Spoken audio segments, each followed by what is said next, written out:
The episode started where Kaido and Luffy are both having conversation. Kaido assumed Luffy's Paramecia Devil Fruit has awakened, but at the same time, is a bit confused as Luffy's awakening is a kind of exclusive of a Zoan type transformation. Kaido then explained to Luffy that when your mind and body catch up to your power, awakening occurs. He also acknowledged how ridiculous his power is.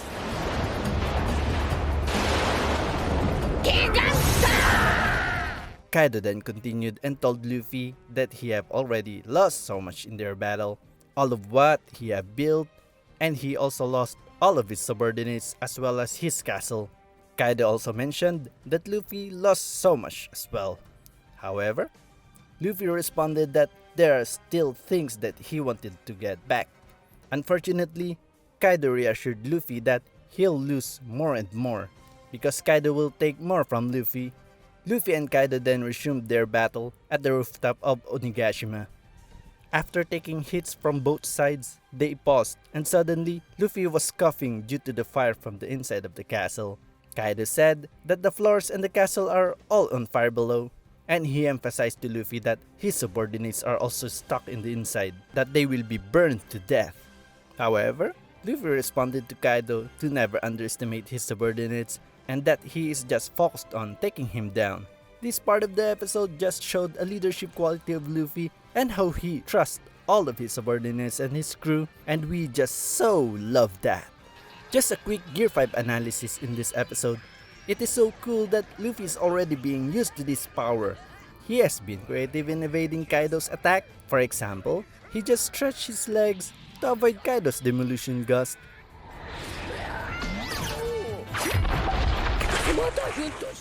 He also showed his creativity in the battle. He assesses the environment and be able to immediately determine what he can utilize in this battle.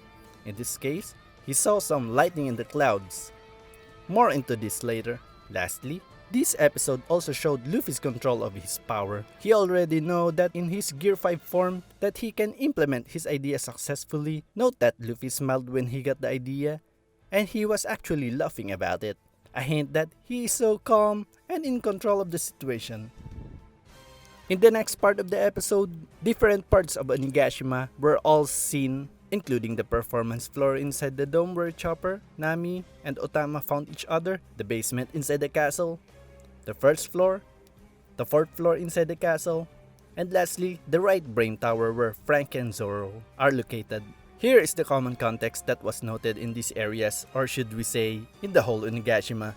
Fire was so intense and can't be put out, the atmosphere is crazy, and most of the characters are already scared of the current situation. Everyone as well can stand the heat inside. Everyone who is still alive inside has nowhere to go due to the fact that Onigashima is up in the sky due to Kaido's flame clouds. Actually, they have two main options here. Firstly, die from fall if they went outside of the castle, which is literally an abyss. And number 2, be burned and die from fire in the inside. Or worse from all, if undecided, they'll still die from burn and heat. Everybody's ability is useless, especially Zeus and Usopp's, as the fire is too intense. However, I was wondering if Brook can use his underworld frost or chilling skills. And last but not the least, some characters in the castle are in fact losing hope of escaping the fire. Well, the whole island is on fire, what do you expect? However, this is where Raizo and Jinbei's importance to the battle in Onigashima was highlighted. While the whole Onigashima was on fire, they were talking at the 4th floor, I believe this is the highest floor of the castle, and noted to be both extremely lucky to see each other and that Jinbei is in for Raizo's secret plan. Raizo iterated that with the use of his ninjutsu, he can be able to salvage the current situation in the castle, and now is the perfect time. Their conversation also gave us the clue that Raizo already had a plan in case a scenario like this would happen. But how was he able to predict that from happening? Well, Raizo was indeed long ready for the future. The answer goes back to the situation during when the Oden Castle in Kyuri was also on fire. Raizo was helpless at that time and couldn't do anything to save the castle. He mentioned that he never ever want to feel that way again. And what's the solution? In the episode, a scene was shown in Zoo, a city at the top of giant elephant Zunisha, wherein Raizo sealed a huge volume of water, well approximately a size of a whole river, into one of his ninjutsu scrolls.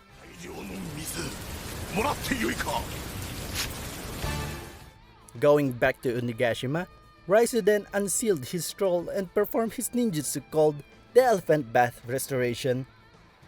Jinbei then took control of the huge volume of water to redirect all of the currents to reach the different parts of the island.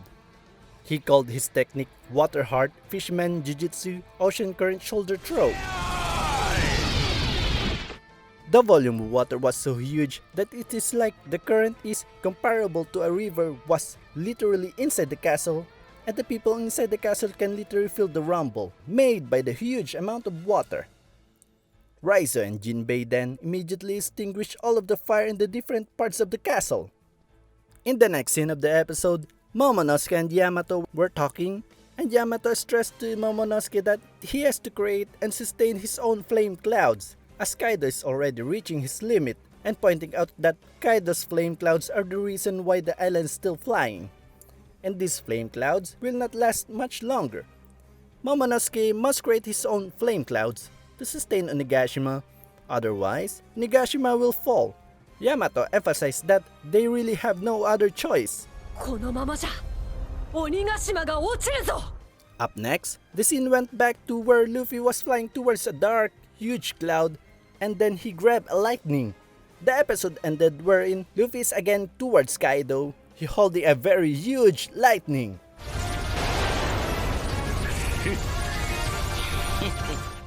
I would like to emphasize that this Luffy's capability has never been seen in his previous gears. Is this telling us, with the Gear 5 of Luffy, he can make all kinds of matter tangible? In this case, lightning? I'm very excited with the future demonstration of Luffy's Gear 5 capabilities. And that's it for the review of One Piece Anime episode 1073. Let me know your thoughts down in the comment section below. We'll see you in the next one. Take care!